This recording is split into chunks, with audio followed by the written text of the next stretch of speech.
नज़मा है घर पर? आइए ना। नज़मा!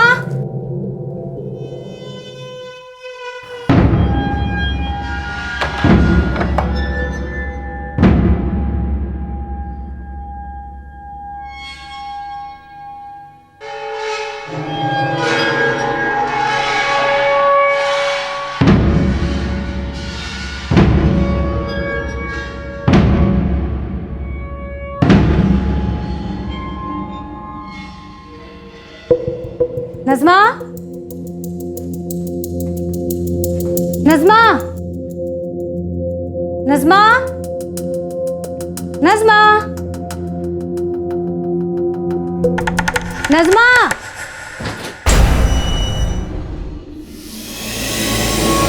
दरवाजा क्यों बंद किया? नज़मा कहाँ है? नज़मा बाहर गई है। दरवाजा खोलो। कपड़े खोलो। क्या बकवास कर रहे हो? हाँ?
पक्का खून ही है। पुलिस?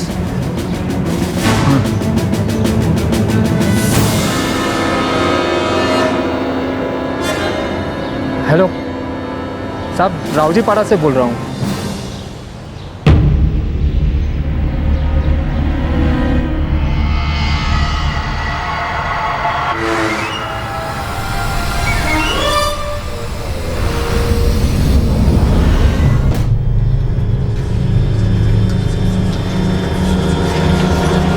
कोई पहचानता है इसे? देखा होगा कभी आसपास? देखिए ठीक तरह से। साहब ये कचरा डालने आया था, तब इसने पहले देखा, फिर मुझे बुलाया और मैंने सीधा आपको फोन लगाया। सर, बॉडी पर कोई आइडेंटिफिकेशन नहीं है। बॉडी को पोस्टमार्टम के लिए भेज दो। कोई आइडेंटिफिकेशन नहीं है यादव, ये ब्लाइंड केस है। 12 साल पहले यही पीड़ित भक्षक था और पीड़ित थी एक महिला जिसके साथ इस शख्स ने बलात्कार किया था।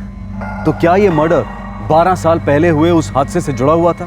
पीड़ित की बड़े निर्दयी तरीके से हत्या की गई थी और लाश को ठिकाने लगाया गया था। लाश पर कोई आइडेंटिफिकेशन नहीं था, लेकिन अहम सवाल यह था कि 12 साल पहले का रेपिस्ट और अभी का मर्डर विक्टिम, यह आदमी दरअसल था कौन?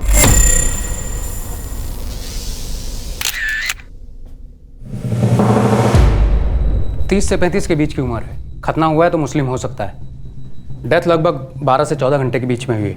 मतलब कल रात 27 फरवरी को पहले मर्डर हुआ, फिर बॉडी को बोरी में भरकर कचरे के डिब्बे में फेंक दिया।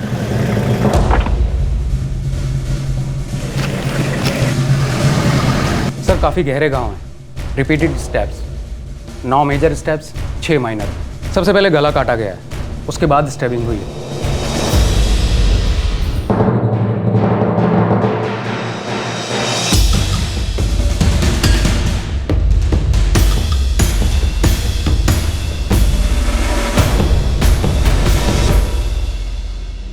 सर विक्टिम का फोटो सारे पुलिस स्टेशन में सर्कुलेट कर दिया है। लेकिन अभी तक किसी भी मिसिंग पर्सन के साथ में मैच नहीं। कत्ल को लगभग 40 घंटे हो गए, लेकिन अभी तक किसी भी पुलिस स्टेशन से कोई खबर नहीं आई। शायद ये आदमी मुंबई के बाहर का हो, या फिर मुंबई का ही होगा और बिल्कुल अकेला होगा। जादव इतनी ब्रूटल किलिंग, फिर बॉडी को बोरी में भरना, बांधना, फिर उसे ठिकाने लगाना एक आदमी का काम नहीं हो सकता। लेकिन सबसे पहले हमें पता लगाना है ये आदमी था कौन।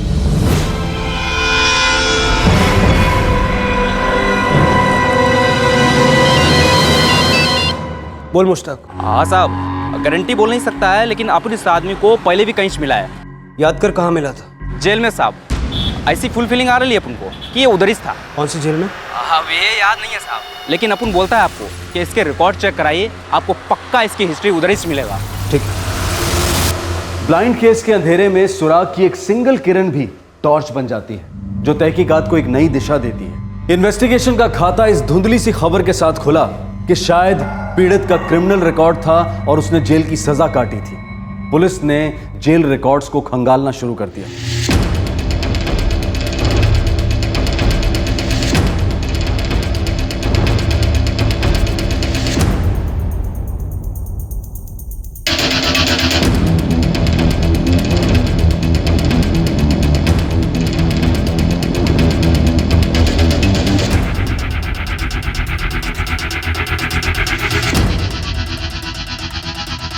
जेल में था तो क्रिमिनल हिस्ट्री तो होनी ही है। सर एक फोटोग्राफ, वो भी लाश का।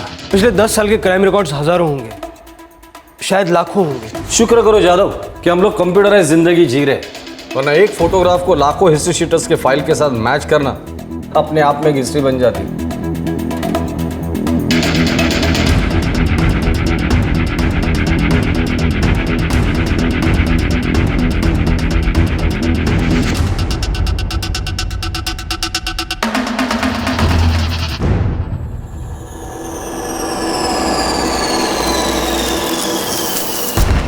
नाम नावेद बेग, 7 साल की सज़ा, 2002 से 2009 तक अजवाड़ा जेल में। जुर्म आईपीसी धारा 376 के तहत रेप का चार्ज।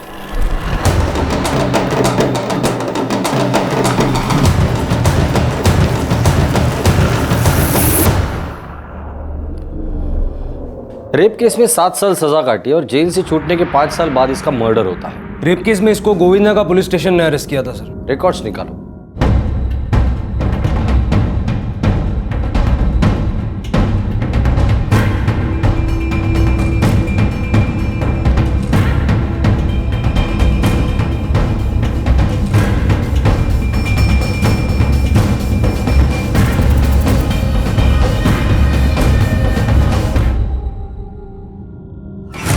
सर इस नावेद पर आरोप था कि इसने एक 20 वर्षीय महिला मीनाक्षी का बलात्कार किया था। कहीं ऐसा तो नहीं कि किसी ने 12 साल इंतजार किया हो बदला लेने के लिए? हो सकता है सर। वैसे साल 2009 में ये नावेद अजवाड़ा जेल से रिहा हुआ।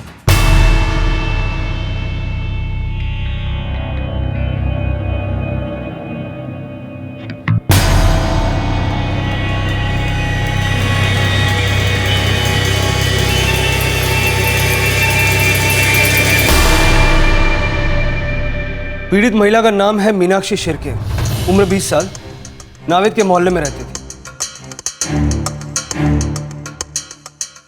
कौन सा मोहल्ला? शिवबरन चौल, गोविंद नाका। सर ये नावेद शादीशुदा था, पत्नी का नाम है नजमा बेग। नावेद की बीवी नजमा शायद अब भी वही रहती हो। सर नावेद के माँ बाप यूपी में रहते हैं, उनका एड्रेस भी है इसमें। पहले यहाँ का पता चेक कर ले, नावेद की बीवी नजमा यहाँ रहती है या नहीं।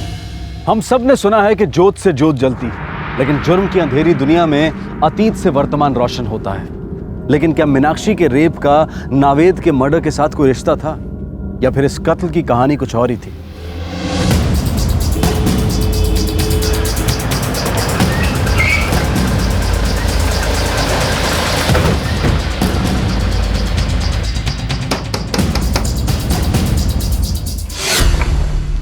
जी नावेद बेग यहाँ रहता था अपनी बीवी नजमा के साथ। वो तो बहुत पहले रहते थे साहब, मैंने सिर्फ उनका नाम सुना है। मेरा नाम विकास गावड़े है और मैं इस खोली में लगभग 4 साल से रह रहा हूँ। ये नावेद की बीवी नजमा कहाँ रहती, कुछ पता है आपको? नहीं साहब, कुछ पता तो नहीं है। मैं तकरीबन 2009 से यहाँ पर रह रहा हूँ। उस दौरान काफ़ी कुछ सुना था। क्या सुना था उनके बारे में? यही कि नजमा की सहेली थी मीनाक्षी शिर्के, और इस नावेद बेग ने उसका रेप किया था। मीनाक्षी कहाँ रहती है, कुछ पता है आपको? नहीं सर, कुछ पता नहीं है, लेकिन सुना था कि यहीं कहीं आसपास ही रहती थी।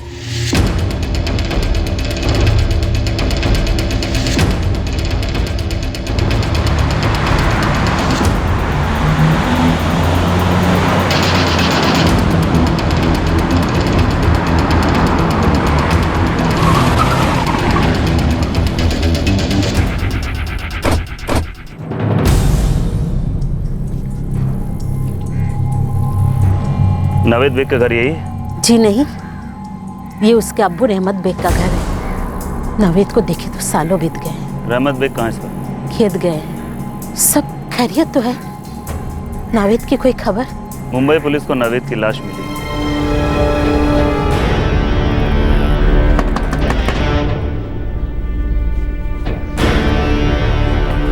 मीनाक्षी यही रहती है?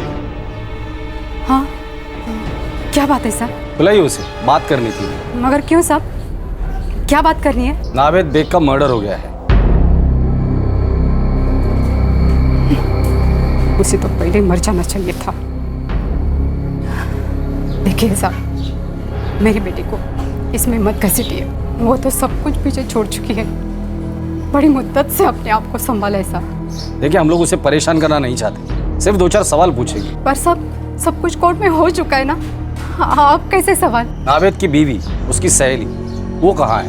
वो नज़मा, वो देखिए मैडम, ये मर्डर का मामला है। हो सकता है कि आपकी बेटी मीनाक्षी ने सब कुछ पीछे ना छोड़ा हो। कहाँ है वो? साहब, वो अपने पति और बच्चे के साथ बोरेली में रहती है। साहब, मैं फिर से कहती हूँ, उसके पुराने जख्म मत खुरिदिए। हम कोई जख्म खुरेदना नहीं चाहते, हम सिर्फ सच्चाई खुरेदना चाहते हैं।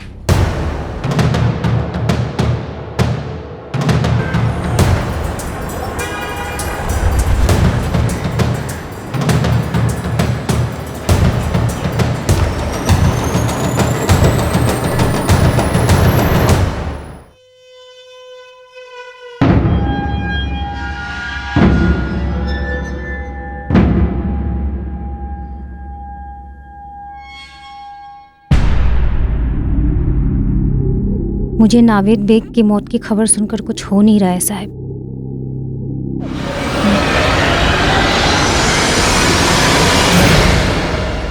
तुम और नावेद की बीवी नज़मा अच्छी सहेली थी ना? हो साहब, वो मुझसे काम भी सीखती थी।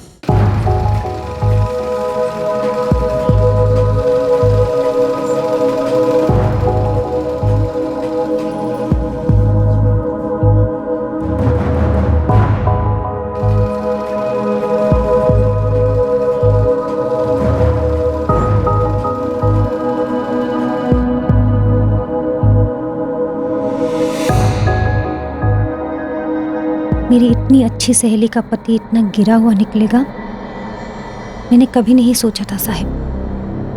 मैं हमेशा की तरह नज़मा से मिलने उसके घर गई थी। मुझे नावेद के बुरी इरादों के बारे में भनक भी नहीं थी साहब। उसने मुझसे झूठ बोला कि नज़मा घर पर है और मुझे धोखे से अंदर बुला लिया। नज़मा है घर पर? आइए ना।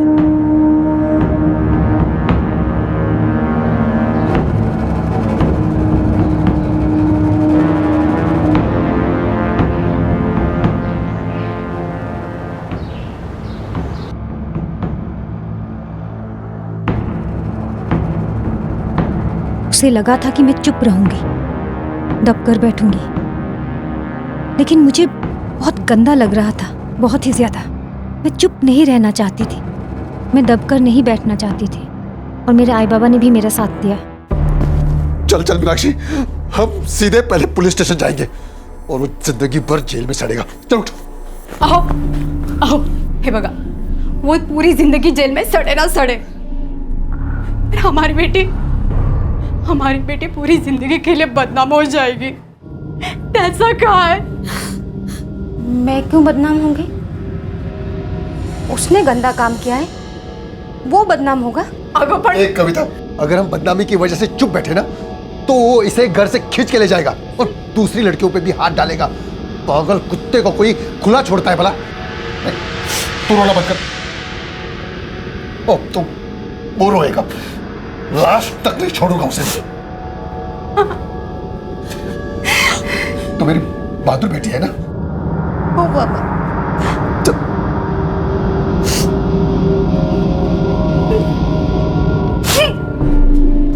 साहब,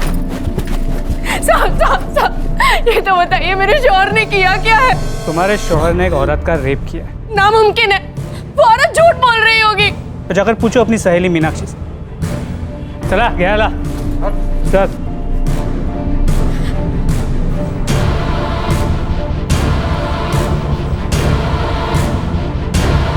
मीनाक्षी, क्यों फंसा है मेरे शौहर को? क्यों? बोलो।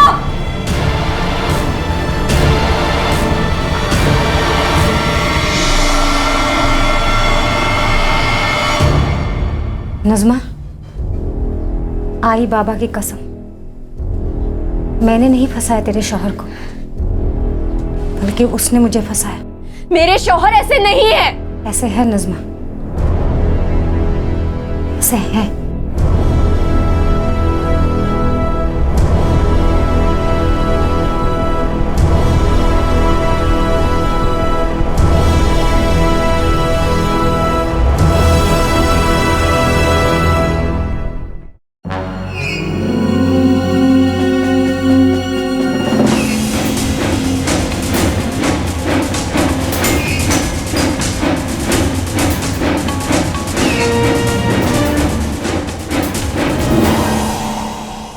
तुम सच कह रहे हो ना नाविद? तुम्हारी कसम नज़मा, पता नहीं क्या दुश्मनी निकाल रही है तुम्हारी दोस्तों मीनाक्षी। बर्बाद करके रख दिया।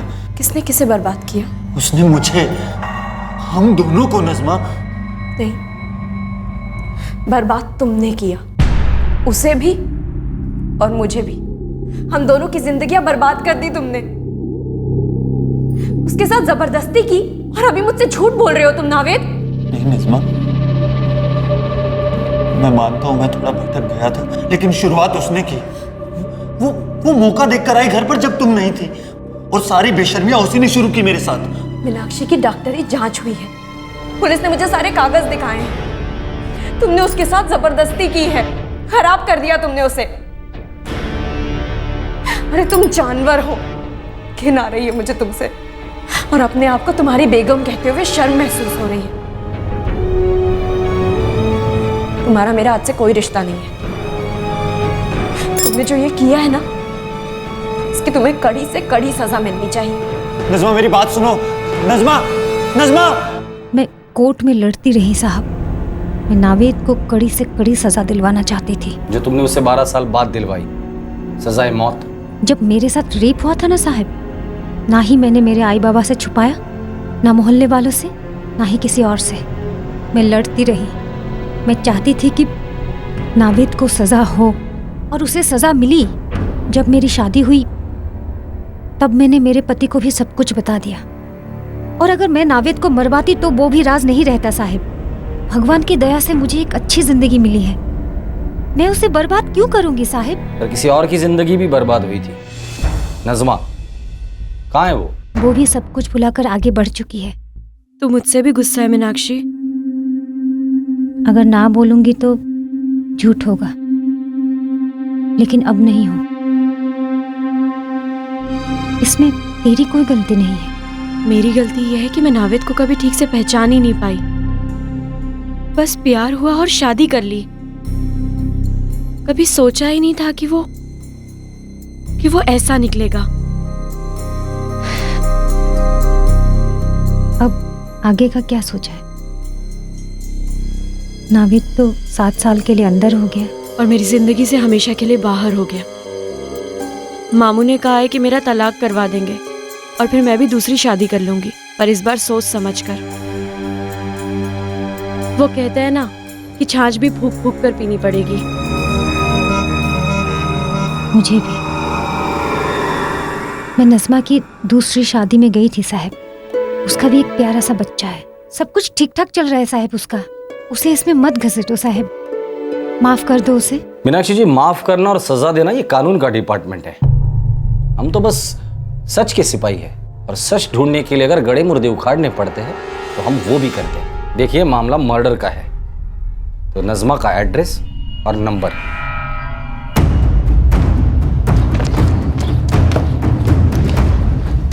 सर लगता है मीनाक्षी सच बोल रही है। जादव, अक्सर लोग अपने आप से कोई झूठ इतनी बार बोलता है कि सच में उन्हें वो सच लगने लगता है, खासकर एक ऐसा झूठ जो कोई दर्द छुपाने के लिए बोला गया। जादव, एक काम करो, इस मीनाक्षी का बैकग्राउंड चेक और कॉल रिकॉर्ड्स दोनों रेडी रखो।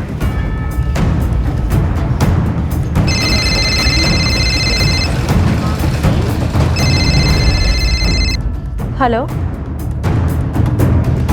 हाँ जी, मैं नज़मा बोल रही हूँ। आपको रेप के लिए 7 साल की सजा काटने के 5 साल बाद नावेद बेग की भयंकर तरीके से हत्या हुई थी। इन 12 सालों में काफी कुछ बदल गया था, जिसके बारे में पुलिस पता लगा चुकी थी, जैसे कि नजमा और मीनाक्षी की जिंदगी।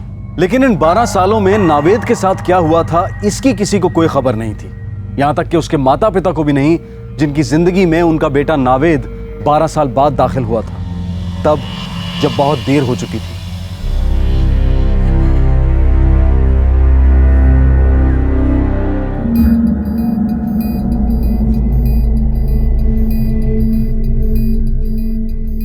बारह साल बाद मिल रहे हैं साहबजादे से। घर छोड़कर भाग गया था मुंबई के सपने लेकर, यहीं शादी वादी कर ली। हम लोगों को बोला तक नहीं था। एक ही बार मिले हैं इससे, वो भी तब जब इसको सजा हुई थी।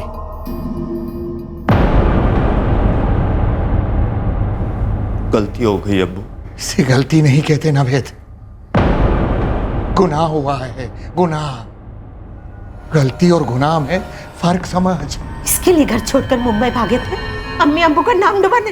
सजा हुई है ना अम्मी, हमें सजा काट कर एक नई शुरुआत करेंगे। सजा तू अकेला काटेगा और नई शुरुआत भी तू अकेला ही करेगा। सुना है तेरी बीवी भी तुझे छोड़ के चली गई है।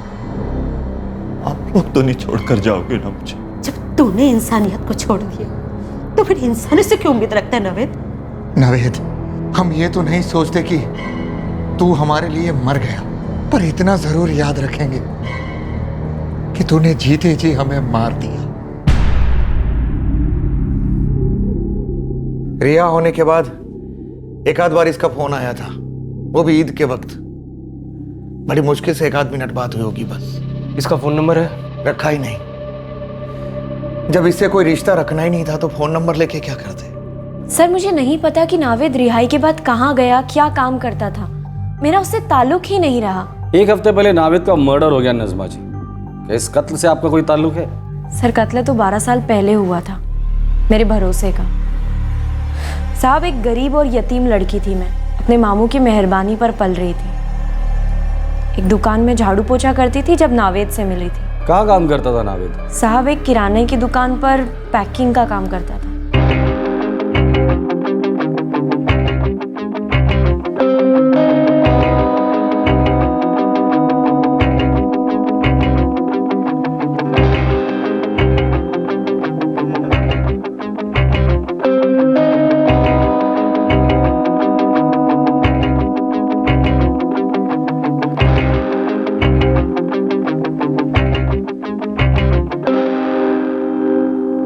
साहब, मुझे एक बहुत ही सीधी सी जिंदगी चाहिए थी। आदमी प्यार करे, छोटा सा घर हो, बच्चे हों, मुझे ये सब कुछ मिला। लेकिन नावेद को छोड़ने के बाद, नावेद मेरे लिए सिर्फ एक बुरा सपना है, और उसका नाम याद करके भी मुझे सिर्फ शर्मिंदगी महसूस होती है। और अब उसका नाम मिट चुका है। सर, उसका नाम मैंने नहीं मिटाया है। मीनाक्षी भी अपनी जिंदगी में आगे बढ़ गई और फिर मैंने भी पीछे कभी पलट कर नहीं देखा।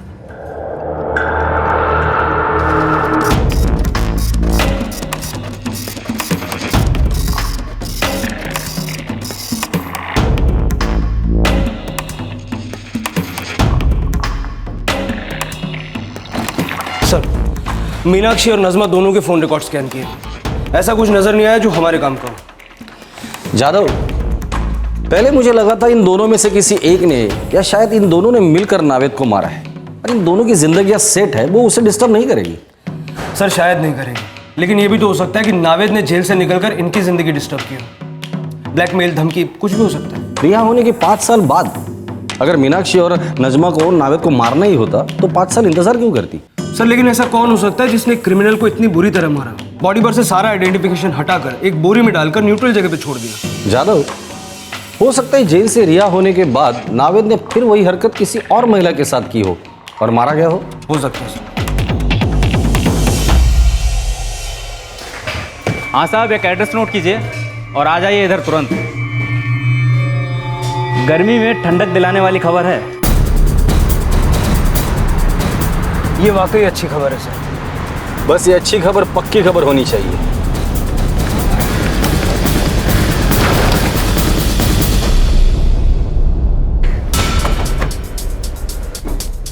साहब, ये इस यूनिट के सुपरवाइजर हैं, नाम है सागर भाई। नमस्ते साहब। ये नावेद बेग यहाँ कब से काम करता है? 1 साल से करता है साहब, लेकिन पिछले 1 हफ्ते से बिल्कुल गुल है साहब। फ़ोन भी ऑफ है। वो सुमित भी बड़ा परेशान है उसको लेकर। सुमित कौन? सुमित काल से साहब, यहीं पे काम करता है। आज नाइट शिफ्ट है उसका। ये नावेद का दोस्त है? साहब, नावेद को उसी ने काम पे लगाया था। नावेद उसी की बस्ती में रहता है। बस्ती का एड्रेस और दोनों के नंबर चाहिए मुझे। एड्रेस बोले तो साहब वो कखीरा नगर की चाली है ना, वहीं पे दोनों रहते हैं। और नंबर देता हूँ। वैसे साहब, माजरा क्या है? ये नंबर दो ना सागर भाई। माजरा क्या है बताता है ना अपन बाद में, तबीयत से। नाइक, नंबर ले गया 444787658। नावेद बेग का नंबर है, रिकॉर्ड्स मंगवाओ।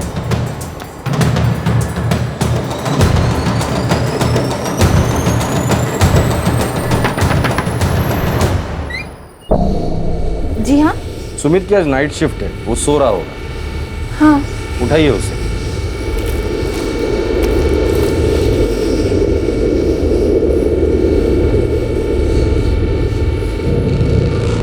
तुम्हारा दोस्त नावेद कहाँ है? वो तो हफ्ते भर से गायब है साहब। मैं खुद पुलिस के पास आने वाला था। और अब खुद पुलिस तुम्हारे पास चल कर आई। पता है क्यों? नहीं। 1 हफ्ते पहले हमें तुम्हारे दोस्त नावेद की लाश मिली। क्या?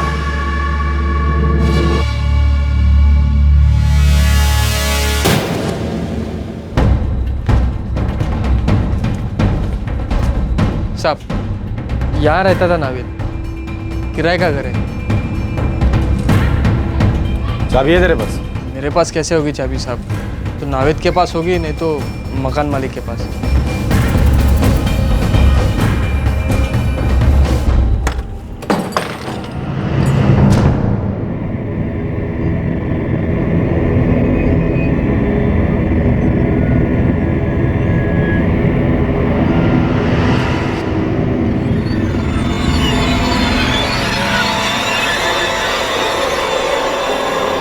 ये नावेद से तुम्हारी गहरी दोस्ती है क्या? अच्छा दोस्त था साहब मेरा। ये गोली भी मैंने ही फिक्स करवाई थी उसके लिए बात करके।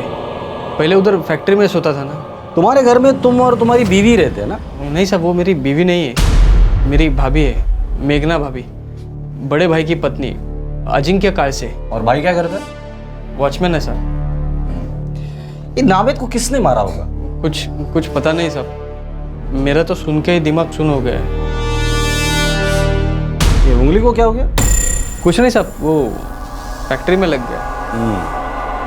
ये नावेद को कब से जानते हो और कैसे जानते हो? पिछले 1 साल से जानता हूँ साहब। वो दारू के अड्डे पे दोस्ती हुई थी, उसको काम चाहिए था और मैंने हमारे साहब से बात करवा के उसको काम पे लगाया। अच्छा, उसने तुम्हें कभी बताया था कि पहले वो क्या करता था, कहाँ से आया था? नहीं साहब, वो पहले का कुछ बात नहीं करता था। हाँ, एक बार उसने बोला था कि शादी हुई थी करके और बीवी छोड़ के भाग गई। ठीक है, जरूरत पड़ी तो दोबारा फोन करूंगा। साहब, मेरा नंबर है ना। सुमित, हमारी नजर है तुझ पर, और नंबर क्या चीज है? उंगली संभाल।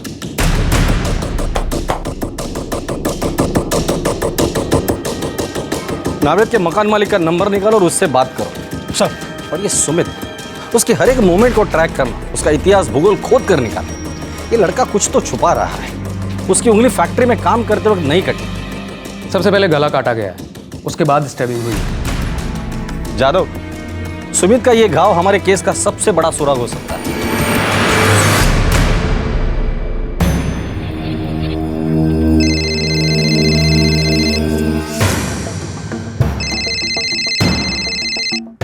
हाँ बोल सुमित। दादा, वो पुलिस वाले आए थे नावेद के बारे में पूछने। क्या बोला तूने? मैंने उनको उसका घर दिखा दिया। ठीक है, मैं संभाल लूंगा, तू फिक्र मत कर। रखता हूँ। दादा। हाँ क्या? वो लोग उंगली पर पट्टी के बारे में पूछ रहे थे। तो क्या बोला तूने? मैंने उनको बता दिया, काम करते लग गया। ठीक है, मैं देखता हूँ, करता हूँ कुछ।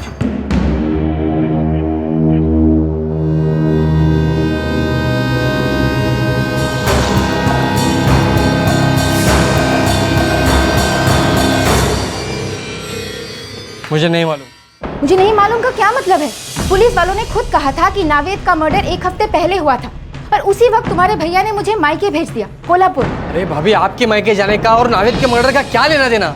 नहीं है सुमित, सच में नहीं है। नहीं, मेरी तरफ देखो, आंखें मिला के बोलो कि कोई लेना देना नहीं है।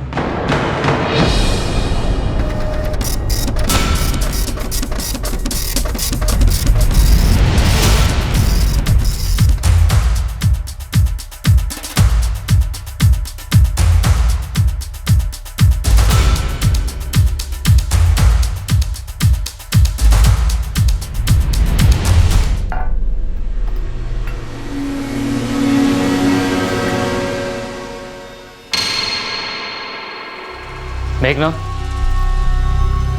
तू खाना खा के सो जा, हम लोग बाहर खाने वाले। लेकिन तुम लोग जा कहाँ रहे हो और हो क्या रहा है, मुझे बता क्यों नहीं रहे हो? सब बताऊंगा, लेकिन अभी नहीं। और सुन, वो एकदम से बंद रखना। कोई भी कुछ भी पूछे, तुझे सिर्फ इतना ही कहना है कि मुझे मालूम नहीं, समझी?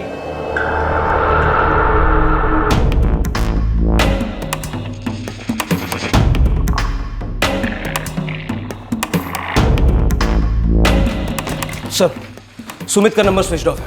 उसके बड़े भाई अजिंक्य का फोन भी ऑफ आ रहा है। कॉल रिकॉर्ड्स क्या कहते हैं? मर्डर के दिन 27 फरवरी को सुमित ने एक नंबर पर हद से ज्यादा बार बात की। किसका नंबर है? कोई सुरेश गुप्ता करके है, छोटा मोटा एस्टेट एजेंट है। जी जी, सुमित खास है अपना। 27 फरवरी को सुमित ने तुमको 8 बार फोन किया था। अच्छा, ध्यान नहीं दिया मैंने साहब। सुमित को मेरी कार चाहिए थी। किस लिए चाहिए थी? वो फैमिली को कहीं घुमाने ले जाने की बात कर रहा था। सर, सुमित की फैमिली मतलब उसका बड़ा भाई अजिंक्य और उसकी भाभी मेघना। गाड़ी किसी और काम के लिए भी तो इस्तेमाल हो सकती है। जादव, इस सुमित और उसके भाई अजिंक्य से लंबी बात करनी होगी।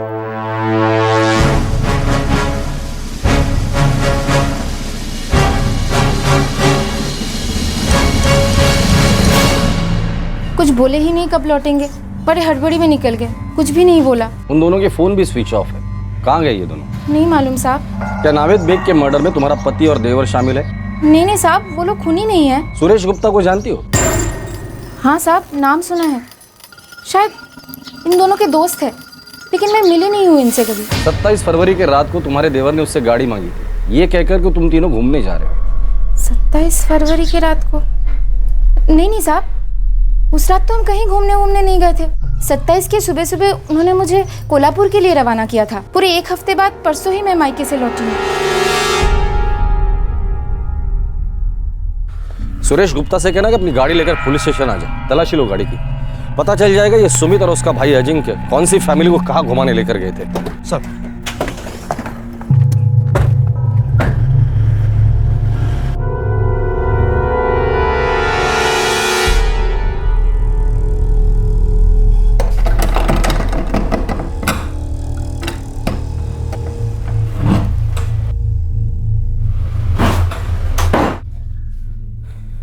दादा, अब क्या करेंगे? इतना कुछ किया है, अब आगे भी करेंगे कुछ ना कुछ।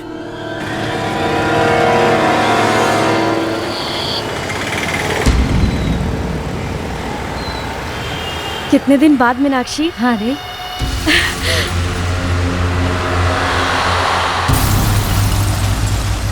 वो पुलिस बहुत जोर दे रही थी, इसलिए मैंने तेरा नंबर दिया। कोई बात नहीं, मैं तो नावेद के बारे में सोचती भी नहीं हूँ। वो मेरा और तेरा, हम दोनों का अतीत है। और फिर बुरे सपने के बारे में क्या सोचना। सही बोल रही है तू। वो तेरा सिलाई का काम कैसा चल रहा है? ठीक चल रहा है। तूने मुझे सिलाई नहीं, नई जिंदगी दी है और इसके लिए मैं तेरी हमेशा शुक्रगुजार रहूंगी। मेरा काम अच्छा ही चल रहा है। चल अच्छा है, मेरा भी अच्छा ही चल रहा है। वो तेरा बेटा है ना, सलमान ना? हाँ। कैसा है वो? ठीक है, बहुत मस्ती करता है। और तेरी बेटी रोहिणी? वो भी अच्छी है, मेरी माँ बनने की कोशिश करती है। बस यही एक बात थी जो तुझे बतानी थी, मिलकर।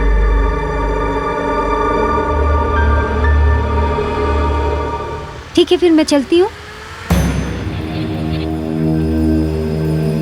अपना ख्याल रखना। तू भी।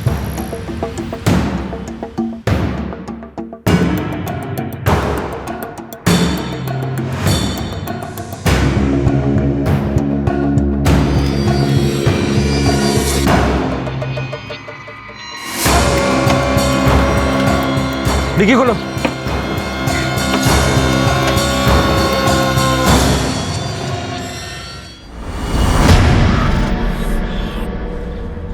सर, खून के निशान हैं।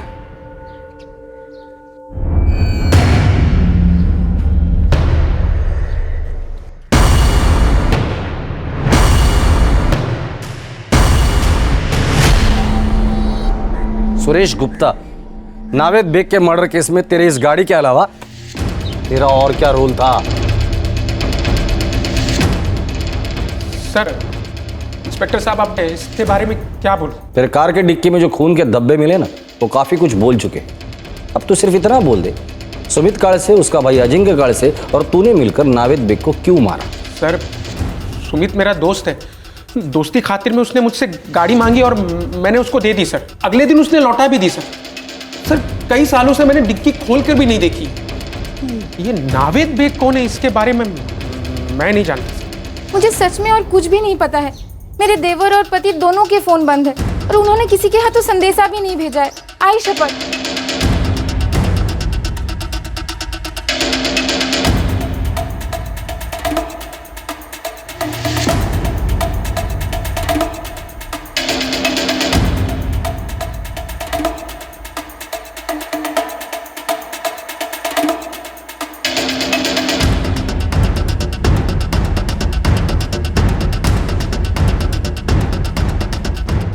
सर, मैंने मीनाक्षी, नज़मा, सुमित और अजिंक्य के बीच फोन पर कनेक्शन ट्रेस करने की कोशिश की, लेकिन कोई कनेक्शन बन नहीं रहा सर। एटलीस्ट फोन पर तो नहीं। जादव, क्रिमिनल दिमाग जितना मर्डर के बारे में सोचता है ना, उतना ही उससे बच के निकलने के बारे में सोचता है। और चार चार अपराधियों के दिमाग अगर साथ मिल जाए तो 4 गुना चौकन्ना प्लान होगा कि कोई भी कनेक्शन ना मिले जो उन्हें आपस में जोड़ता हो।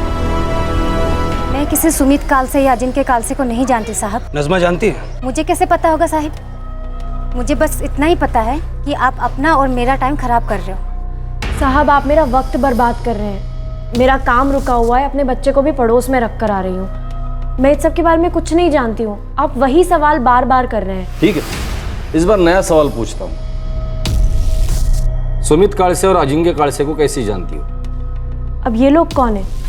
सर, सुमित और अजिंक्य के घर पर हमने नॉनस्टॉप नजर रखी हुई है। अब तक दोनों लौटे नहीं हैं। जा जाकर कहाँ गए होंगे ये दोनों? सर, अजिंक्य की पत्नी मेघना, उसका मायका कोल्हापुर में है। हमने कोल्हापुर पुलिस को भी अलर्ट किया है। मुंबई में कोई दोस्त या रिश्तेदार? पता किया सर, इनका आगे पीछे कोई नहीं है। फिर भी मुंबई शहर में लुकआउट नोटिस डाला है। जितने भी खबरें हैं सारे काम पर है। पता नहीं कहाँ भाग गए दोनों। और पता नहीं कब तक भागेंगे ये दोनों। ये दोनों करोड़पति भी नहीं है, लखपति भी नहीं है। खाने पीने के लाले पड़ जाएंगे। आखिरकार जब सुमित और अजिंक्य को पुलिस पकड़ पाई, तब इस केस की सारी गुत्थियां, सारा गणित स्पष्ट हो गया। हाँ साहब, इधर कांदिवली वेस्ट में एक लॉज है। आपके दोनों कबूतर पिछले 3 दिनों से यहीं पर गुटरगू कर रहे हैं। नजर मत हटाना, हम पहुंच गए। मिल गए सर। अब हमारे सारे सवालों के जवाब भी मिल जाएंगे। चलो।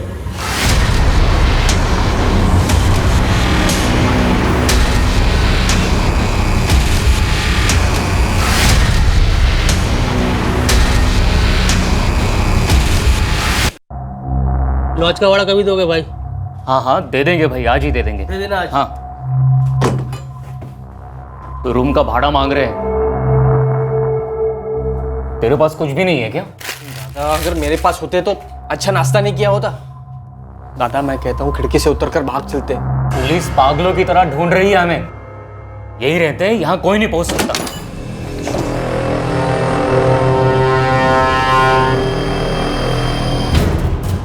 टेढ़ी उंगली से घी निकाला तूने, है ना सुमित कालसे?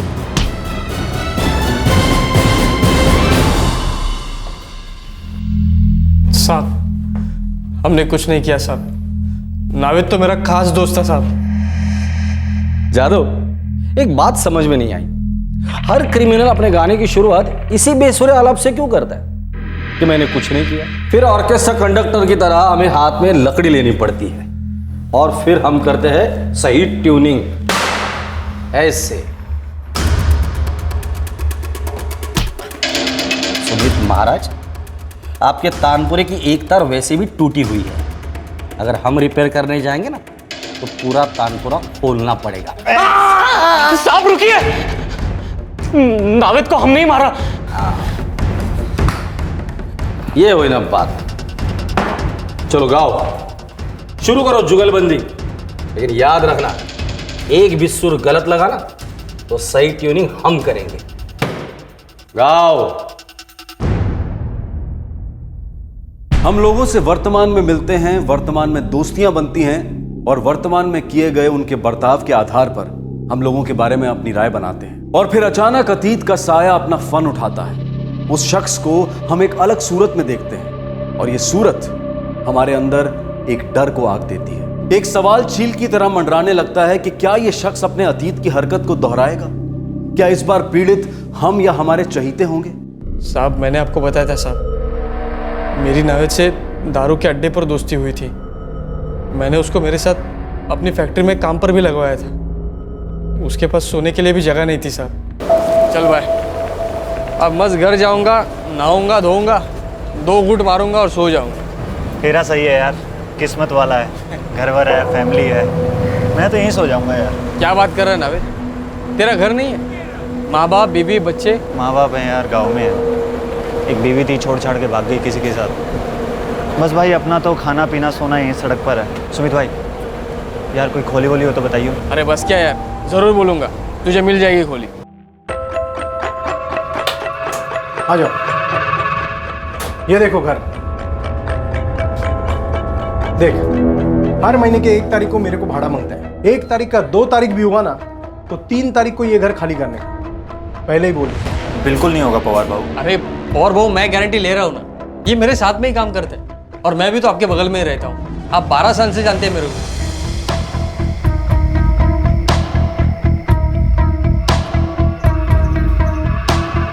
क्या बात है मेघना भाभी जी, आपके हाथों में तो जादू है। सालों में ऐसा खाना नहीं खाया।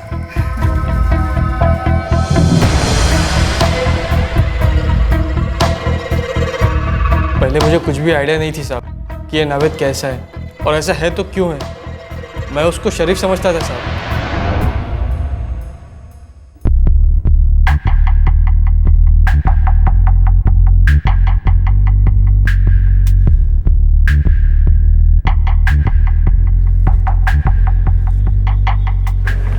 ऐसे क्या घूर रहा है बे? मस्त है ना? अबे वो अपने दलपत की बीवी है वो। तो क्या हुआ, मेरे लिए तो औरत है बस। तो इसका मतलब ऐसे ही घूरते रहेगा? अबे एड़ा चल, नजर हटा, चल हटा।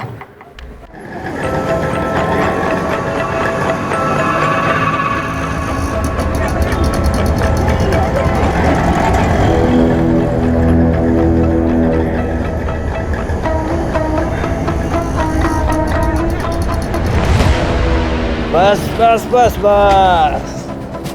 ओए, वो छमिया कौन थी? बड़ा हाथ हिला रही तेरी तरफ। छमिया? ये नावेद तो अपने बांदोड़कर काका की बेटी है। बच्ची थी तब से जानता हूँ मैं उसको। लेकिन अब तो बच्ची नहीं है किसी भी एंगल से। ये नावेद, अपनी नज़र पर लगाम दे, समझा? अपने दिमाग को पागल घोड़े की तरह दौड़ा मत, नहीं तो गिरकर टांग टूट जाएगी तेरी। और लंगड़े घोड़े को ना अक्सर ठोक देते। मेरे भाई ऐसे ही देख रहा था, सच बोल रहा हूँ। वो भी कहाँ घोड़े दौड़ाने लगा और घोड़े चढ़ाने भी लगा मुझ पर।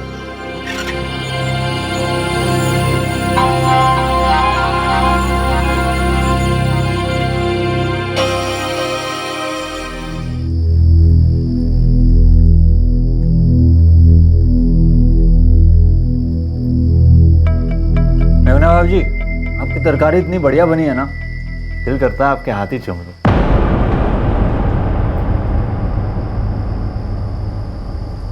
अब सुमित का दोस्त था, कभी कुछ अजीब सा बोलता था, हम लोग उतना दिल पर नहीं लेते थे। लेकिन बाद में वो थोड़ा ज़्यादा करने लग गया साहब। सुमित, क्या नावेद बेग ने तुम्हारी भाभी मेघना के साथ कुछ करने की कोशिश की थी?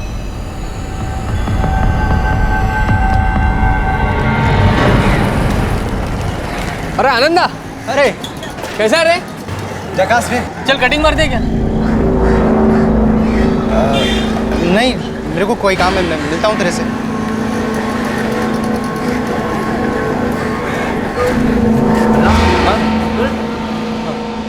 आनंद मेरे स्कूल का दोस्त है साहब, लेकिन उस दिन मुझे उसका बर्ताव खटका।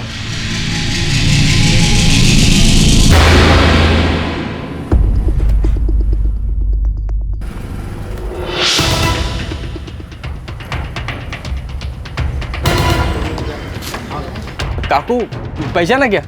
सुमित ना तू? हो काकू, आनंद आहे क्या? हो आहे ना। आनंदा, अरे लफड़ा क्या है? लफड़ा तेरे पीछे बैठा था, नावेद बेग था ना वो। हाँ, लेकिन तू कैसे जानता है नावेद को? मैं पूरी चौल जानती थी रे उसको। 12 साल पर उसने एक कांड किया इधर। कांड? कैसा कांड? एक लड़की का रेप किया वो। क्या बक रहा है तू? और नहीं तो क्या, मेरे को एकदम क्लियर याद है। वो लड़की यहीं रहती थी, मीनाक्षी, वो भी यहीं कहीं रहता था। नावेद की बीवी उसकी फ्रेंड थी। रेप के बाद पूरी चौल इसके पीछे खड़ी थी। 7 साल की सजा हुई उसको, उसकी बीवी ने भी उसे छोड़ दिया। एक नंबर का हलकट आदमी है साला। आनंद के खुलासे ने सुमित को पूरी और बुरी तरह से झकझोर कर रख दिया था। उस पल से सुमित नावेद की हर हरकत को शक की नजर से देखने लगा था।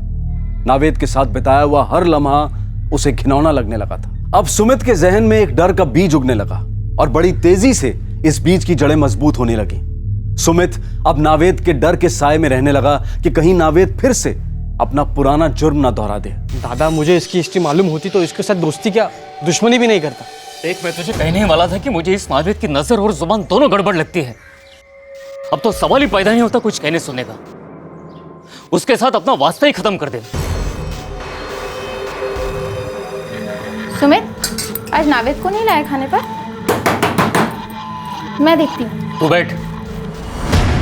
सुमित, तू देख। क्या भाई सुमित, मेरे को काम से लिए भी नहीं आ गया तो? भाई पेट में चूहे दौड़ रहे हैं। क्या बनाया भाभी ने? एक नावेद, आज के बाद इधर आना मत और मेरे से बात भी मत करना। चल निकल यहाँ से। क्या हो गया? बोला ना, बात भी नहीं। चल फुट। अरे फुट।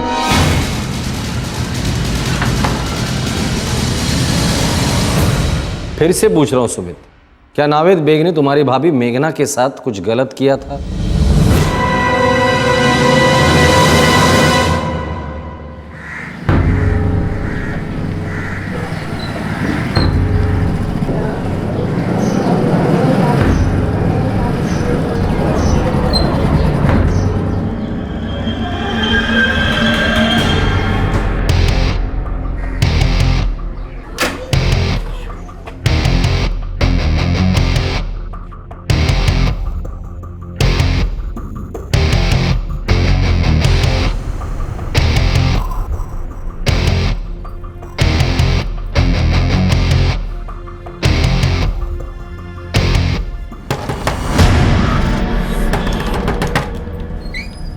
क्या बात है सुमित, इतने जोर से क्यों दरवाजा खटखटा रहे हो?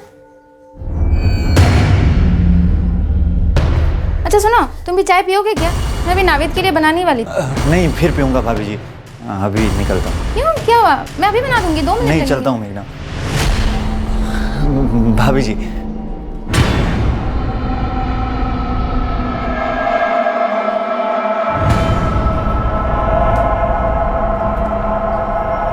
सुमित, तीसरी और आखिरी बार पूछ रहा हूं मैं, क्या नावेद बेग ने तुम्हारी भाभी मेघना के साथ कुछ गलत किया था?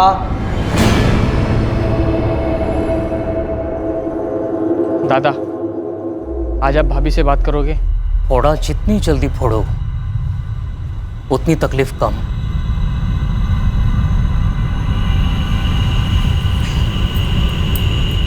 मेघना, कल सुबह तू कोल्हापुर चली जा तेरी आई के घर।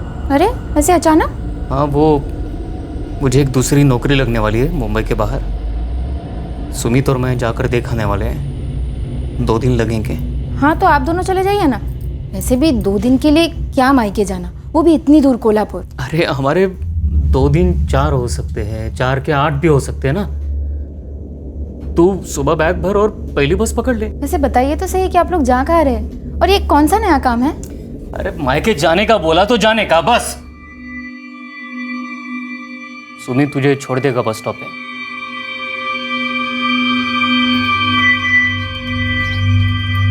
सुनिए, दोनों संभल के जाना, ख्याल रखना अपना। हाँ हाँ, तू टेंशन मत ले। अच्छा एक बात बताइए ना, आप लोग कहाँ जा रहे हैं? दिल को शांति मिलेगी।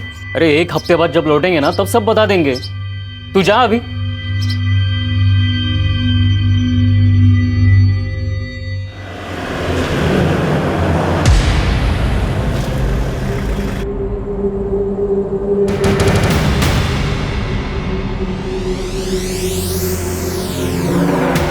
हेलो दादा, मैं गाड़ी लेके आ गया हूँ। बस 2 मिनट में पहुंच रहा हूँ।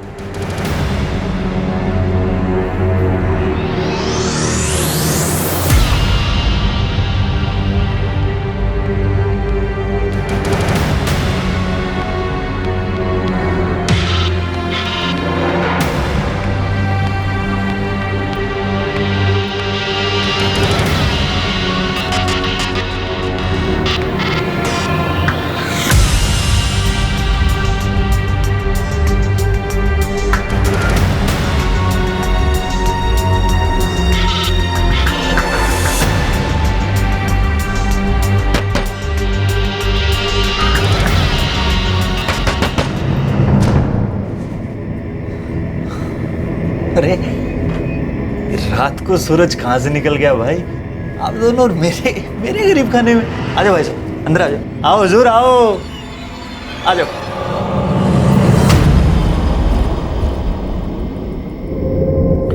भाई सुनिए, जो बात मैं खुद भूल जाना चाहता हूँ, मेरे भाई को मैं दुनिया को क्यों बताता फिरूं? क्यों भाई साहब? मुझे नहीं लगता तू कुछ भुलाने की कोशिश कर रहा है नावेद। साले, तूने अपनी पत्नी की सहेली का रेप किया, 7 साल जेल काट के आया और अभी भी तेरी नजर उतनी गंदी है। हाँ अरे भाई, वो बस एक हादसा था, बहुत बड़ी गलती थी, मैं मानता हूँ। अब वो गलती दोबारा कभी होगी नहीं, बस। गलती दोबारा करने के लिए तेरी जिंदगी रहेगी तब ना।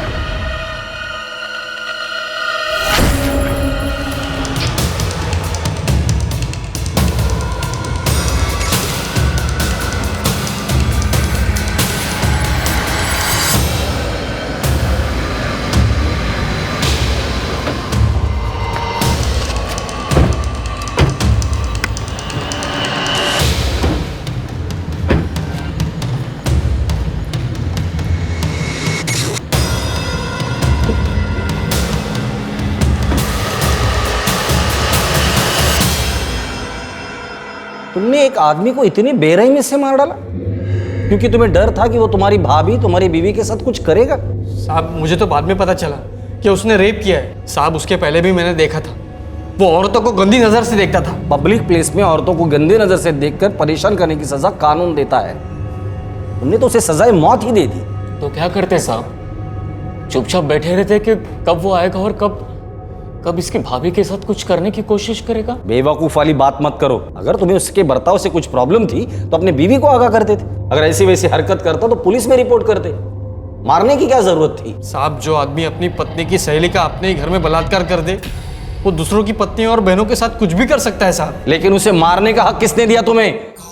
अपने डर को मारने के चक्कर में तुमने एक आदमी को ही मार डाला। तुम दोनों के डर ने तुम दोनों को भी क्रिमिनल बना दिया, जिसकी सजा तुम्हें जरूर मिलेगी। और कुछ सालों बाद जब जेल से छूटकर बाहर आओगे ना, तुम्हारी तरह 2 भाई तुम्हें देखकर ये सोचेंगे कि इन्होंने एक आदमी को मारा था, तो ये शायद हमें भी मार सकता है। और वो तुम्हारे खून के प्यासे हो जाएंगे, खत्म कर देंगे तुम दोनों को। तब कैसे रहेगा?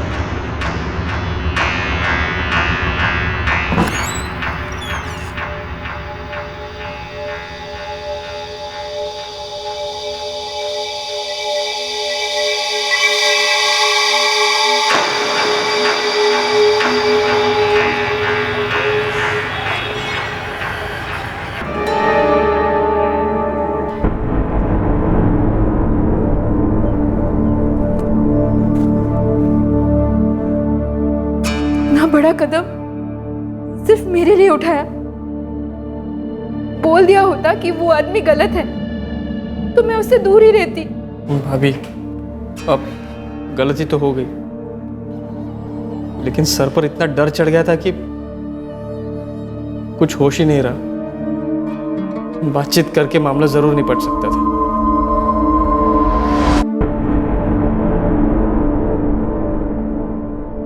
दोनों भाइयों सुमित कालसे और अजिंक्य कालसे को आईपीसी की धारा 302 के तहत हत्या के लिए, धारा 120 बी के तहत क्रिमिनल कॉन्स्पिरेसी के लिए और धारा 201 के तहत डिसअपेरेंस ऑफ एविडेंस के लिए बुक किया गया है। फिलहाल दोनों को जुडिशियल कस्टडी में भेजा गया है। यह सोचकर किसी व्यक्ति की जान लेना कि वो एक बार जुर्म कर चुका है तो वो आगे और भी जुर्म कर सकता है, यह अपने आप में एक विकृत सोच है। जुर्म का जवाब जुर्म कभी नहीं हो सकता। कानून में सिर्फ आत्मरक्षा के दौरान हुई हत्या के लिए माफ किए जाने का प्रावधान है। आपसे फिर मुलाकात होगी क्राइम पेट्रोल सतर्क में। तब तक अपना ख्याल रखें, सुरक्षित रहें और याद रखें, आवेश में आकर कोई कदम उठाने से समस्या और उलझती है, उसका समाधान नहीं मिलता।